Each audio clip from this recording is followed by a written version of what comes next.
Hi friends, this is Amitabh Anand. We are going to discuss today's newspaper story, that is India to receive normal monsoon forecasts IMD. This program is basically for beginners, and now we start. India to receive normal monsoon forecast IMD. आप देखेंगे ये forecast जो है, forecast का मतलब भविष्यवाणी करना है, और यहाँ पर प्रेजेंट इंडेफिनिट में दिया हुआ है, सिंपल प्रेजेंट जिसको कहते हैं आप लोग। तो आईएमडी ने फोरकास्ट किया। आईएमडी का मतलब होता है Indian meteorological department, that is भारत मौसम विज्ञान विभाग। तो फोरकास्ट आईएमडी ये क्या बता रहे हैं कि आईएमडी ने ये भविष्यवाणी की है कि भारत में नॉर्मल मानसून रहेगा।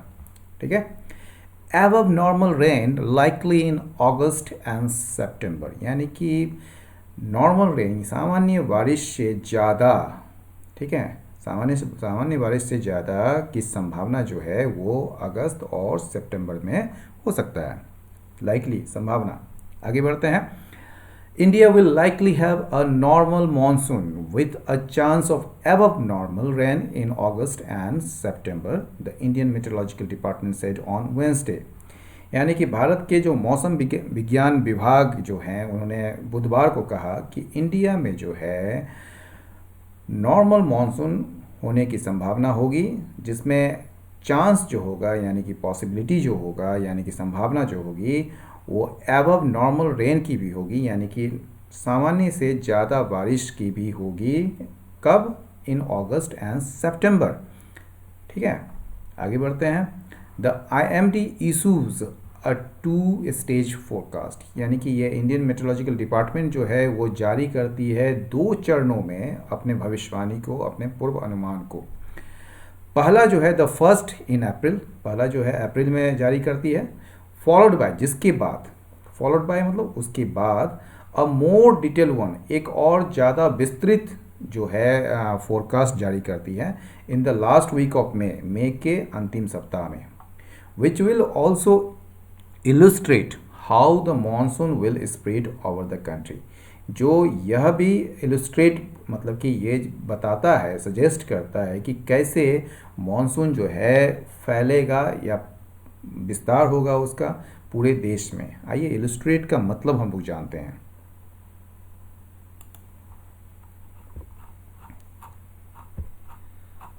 इलस्ट्रेट का मतलब होता है टू शो द मीनिंग और truth of something more clearly, specially by giving examples, यानी कि किसी भी चीज़ को जो है उसके मीनिंग को या ट्रूथ को जो है, ठीक है, किसी भी चीज़ का उसको कहीं स्पष्ट तरीके से बताना, उसको समझाना। जैसे the lecturer illustrated his point, उसने अपनी बातों को इलस्ट्रेट किया, मतलब कि उसके मीनिंग को बताया। कैसे? विथ अ डायग्राम, एक डायग्राम के साथ ऑन द ब्लैक बोर्ड पर एक डायग्राम खींचकर उसने अपने पॉइंट्स को बताया, उसको और ज़्यादा, उसके मीनिंग को और ज़्यादा क्लियर किया। The latest conflict further illustrates the weakness of the UN, ये जो अभी का हाल का जो अभी कॉन्फ्लिक्ट हुआ था उसने आगे यूएन का यानी कि यूनाइटेड नेशंस का जो कमजोरी है उसको और ज़्यादा सामने लेकर आता है, इलस्ट्रेट्स करता है, यानी कि उसको शो करता है, राइट। और एक मतलब होता है to draw pictures for a book और मैगजीन, यानी कि कोई भी चीज़ आप देखे होंगे, कोई बुक वगैरह में जो है काफ़ी सारे पिक्चर्स डाले हुए रहते हैं जिसमें ये बताया जाता है कि ये पर्टिकुलर कोई चीज़ है, जैसे कैट है तो उसके बगल में जो है इलस्ट्रेट किया होता है उसके पिक्चर्स को, तो वो इलस्ट्रेटेड बुक होते हैं। ठीक है, आइए आगे बढ़ते हैं। तो विच विल ऑल्सो इलस्ट्रेट, जो यह भी दिखाएगा या उसके बारे में सजेस्ट करेगा या उसके बारे में इंडिकेट करेगा कि कैसे मानसून जो है, how the monsoon will spread over the country, right. The IMD's confidence, ये जो आईएमडी यानी कि इंडियन मेट्रोलॉजिकल डिपार्टमेंट का जो कॉन्फिडेंस है, जो विश्वास है, stems largely from global weather models, यानी ये ग्लोबल वेदर मॉडल्स जो है, यानी कि पूरे विश्व में जो एक मॉडल्स पर जो वेदर का फोरकास्ट किया जाता है, ठीक है, उसी से इसका कॉन्फिडेंस पनपता है, या आप कह सकते हैं डेवलप होता है। स्टेम्स का मतलब डेवलप होना।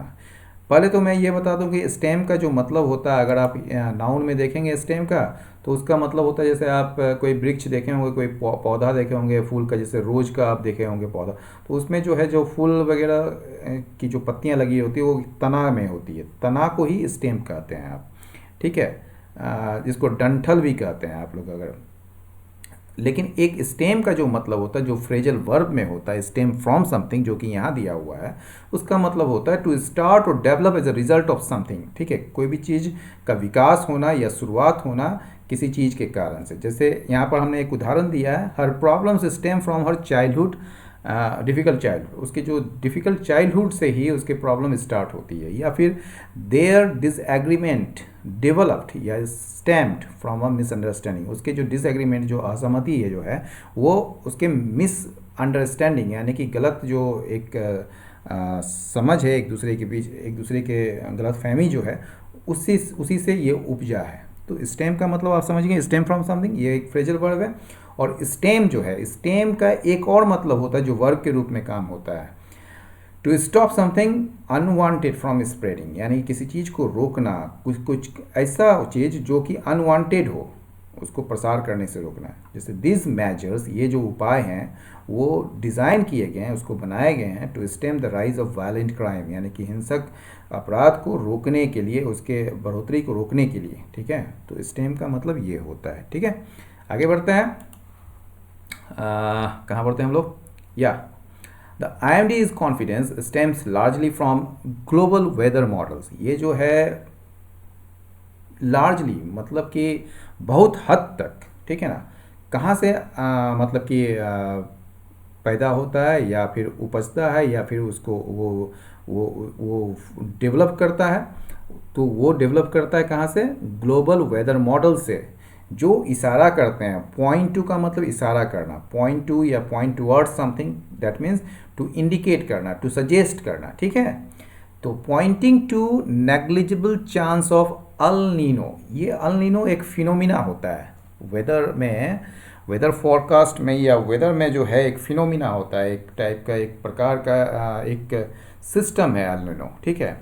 तो एल नीनो जो है उसका बिल्कुल नेग्लिजिबल चांस है, यानी कि एकदम नकारात्मक चांस होने का है इस बार एल नीनो का। एल नीनो होता क्या है उसके बारे में बताया जा रहा है यहाँ पर।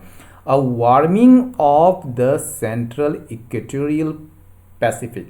आप जानते हैं अर्थ को जो है दो भाग में बांटा जाता है, और उसको जो बीच में जो एक इमेजिनरी लाइन जिसको अर्थ को दो भाग में बांटती है, उसको कहते हैं इक्वेटर, ठीक है।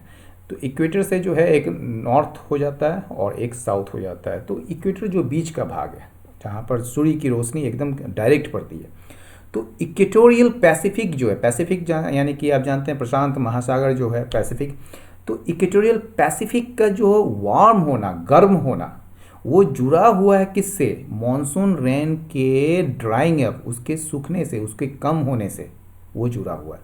तो वो है एल नीनो। अगर पैसिफिक ओशन अगर वार्म होना शुरू करेगा तो एल नीनो का जो फिनोमिना है वहाँ पर उठेगा, और एल नीनो होगा तो वहाँ से जो है मॉनसून रेन होने की संभावना बहुत कम हो जाएगी। तो ये है, ठीक है। It has also officially redefined the definition of what constitutes normal rainfall. ये कॉन्स्टिट्यूट्स का मतलब होता है क्या, आपको पता है ये चीज़। ये कॉन्स्टिट्यूट्स जो है यहाँ पर ये नहीं कि इसका गठन करना, इसका मतलब कभी कभी जो होता है व्हाट मीन्स, मतलब कि एक तरीके से इसका मतलब है नॉर्मल रेनफॉल, यानी कि नॉर्मल रेनफॉल, सामान्य जो बारिश का जो डेफिनेशन है, जो परिभाषा है, ठीक है, उसको इसने आधिकारिक रूप से, ऑफिशियली रूप से इसने रीडिफाइन किया है, पुनर्परिभाषित किया है। इसके मतलब जो नॉर्मल रेनफॉल का जो मतलब है, उसका जो डेफिनेशन है, उसको पुनः जो है उसने परिभाषित किया है, किसने, IMD ने, एंड रिड्यूस्ड इट, और इसको घटा दिया है बाय 1 cm, 1 सेंटीमीटर तक, और घटाकर कितना कर दिया है, टू 88 cm, यानी कि इसको घटाकर जो है 88 cm तक कर दिया है। पहले यानी कि 89 cm था। The June September rainfall accounts for 75% of the countries annual rainfall, यानी कि ये जून से सितंबर तक के बीच जो रेनफॉल होता है, यानी कि जिसको मॉनसून रेनफॉल भी कहते हैं आप लोग, तो जून से सितंबर तक का जो रेनफॉल होता है, बारिश जो होता है, उसके हिस्से में जो है वो पूरे देश में जो एनुअल रेनफॉल होता है, यानी कि पूरे देश में जो वार्षिक बारिश होती है, ठीक है ना, पूरे वर्ष में, ठीक है, जो बारिश होती है उसका 75% हिस्सा जो है जून और सितंबर में जो होने वाली जो बारिश है उसका है, ठीक है। क्वांटिटेटिवली, यानी कि मात्रात्मक रूप से अगर देखें तो मॉनसून सीजनल रेनफॉल, यानी कि ये जो मॉनसून के सीजन में जो रेनफॉल होता है ना, इज़ लाइकली टू बी 100%, ये जो है इसकी संभावना 100% तक होती है of the long period average, यानी कि ये जो लॉन्ग पीरियड एवरेज समझ लीजिए, पहले लंबे अवधि का जो औसतन आप निकालते हैं कोई भी चीज़, मान लीजिए 1950 से लेकर 2000 तक के बीच का, तो उसके बीच का जो एवरेज निकालें, तो ये जो मॉनसून सीजनल रेनफॉल जो है अगर क्वांटिटेटिवली देखें तो ये इसकी संभावना जो है 100% होने की होती है of the long period average का, with a model error of plus और -5%, जिसमें मॉडल एरर जो होता है ना, मतलब गलती की जो संभावना, त्रुटि की जो संभावना होती है, या तो वो 5% ज़्यादा हो जाएगा, 105 हो जाएगा, या 95% हो जाएगा अगर घटाते हैं तो। द LPA, यानी कि long period average of the season rainfall of the country as a whole for the period 1961 to 2010 is 88 cm, यानी कि ये जो LPA है ना, इस सीजन के रेनफॉल का पूरे देश में over the country as a whole, पूरी रूप से, मतलब पूरे रूप से अगर कहेंगे, केवल मानसून सीजन का ही नहीं, वो सारे मतलब पूरे, मतलब कि जनवरी से लेकर दिसंबर तक का, तो ये जो the LPA of the season rainfall over the country as a whole, पूरी तरह से, फॉर द पीरियड 1961 टू 2000, यानी कि उसका पीरियड क्या है 1961 से लेकर 2010 तक के बीच का, वो कितना है 88 cm। इट सेड यानी कि IMD said, right. The expectation of excess rain comes from a forecast by the dynamical model और the monsoon mission coupled forecast system. अब आप इसमें देखिए, ये एक टाइप का सिस्टम है, एक मॉडल है, जिसके तहत मतलब कि ये सिस्टम बनाया गया है, जिसके तहत जो है पूरे वर्ल्ड में इसका फोरकास्ट किया जाता है। तो उसी के तहत जो है सारे जगह में जो है इसका फोरकास्ट होता है, ठीक है, या फिर इसको कहते हैं monsoon mission coupled forecast system, ये कोई भी आप कह सकते हैं इसको। तो इस पर आधारित जो सिस्टम होता है, ये जो सिस्टम है उस पर आधारित जो फोरकास्ट किया जाता है, वहीं से इसका एक्सपेक्टेशन आता है एक्सेस रेन का। एक्सेस रेन मतलब एक तो रेन हो गया नॉर्मल रेन, एक हो गया एबव नॉर्मल रेन, यानी कि सामान्य से ज़्यादा, और एक्सेस रेन अत्यधिक, बहुत ही ज़्यादा। तो ये जो एक्सपेक्टेशन है, जो उम्मीद है एक्सेस रेन का, अत्यधिक रेन का, वो कहाँ से आ रहा है, कम्स फ्रॉम अ फोरकास्ट, उस फोरकास्ट से आता है जो आधारित है डायनेमिक मॉडल या फिर monsoon mission coupled forecast system पर, ठीक है।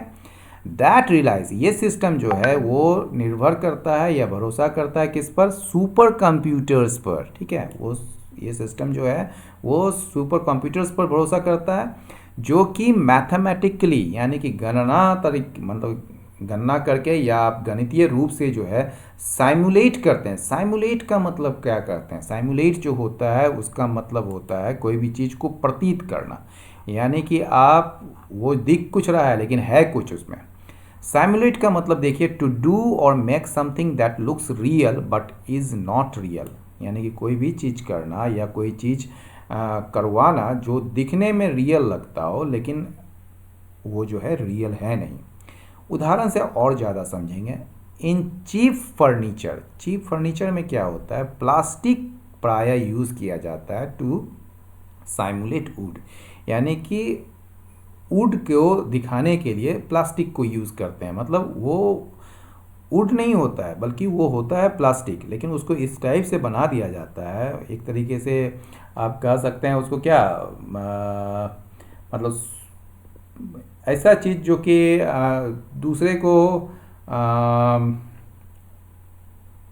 बनावटी कहिए उसको, दिखावा के रूप में, नकल करने के सेंस में अगर कह सकते हैं, उसके मतलब कि अनुरूपता जो होता है ना, उस सेंस में, उसका नकल करने के सेंस में, सिंपल सा ही है, नकल करने के सेंस में, ताकि वो उसी टाइप का दिखे।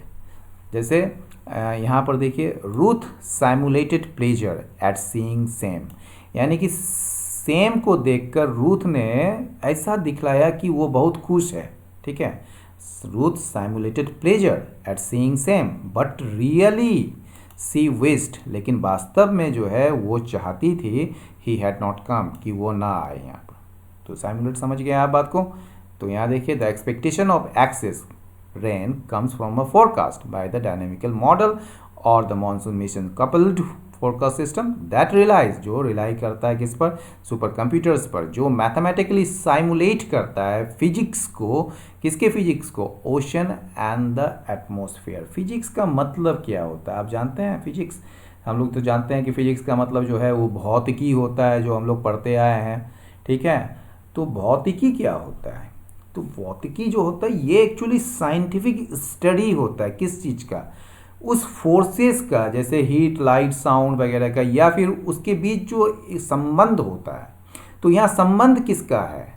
किसके फोर्स का संबंध है? ओशन और उसके आसपास का जो एटमॉस्फेयर है उसके संबंध को साइमुलेट करता है किसी सुपर कंप्यूटर में। ठीक है, और उससे जो एक रिजल्ट आता है उसी के आधार पर जो है ये फोरकास्ट करता है। ठीक है, तो mathematically simulating the physics of the ocean and the atmosphere according to this forecast, इस भविष्यवाणी के अनुसार there is a high probability, इस भविष्यवाणी के अनुसार क्या है कि इसकी बहुत ही ज़्यादा संभावना है, यानी कि 70% तक, for the rainfall to be above normal to excess, कि ये जो रेनफॉल होगा वो एबव नॉर्मल होगा, यानी कि सामान्य से ज़्यादा होगा या फिर अत्यधिक होगा।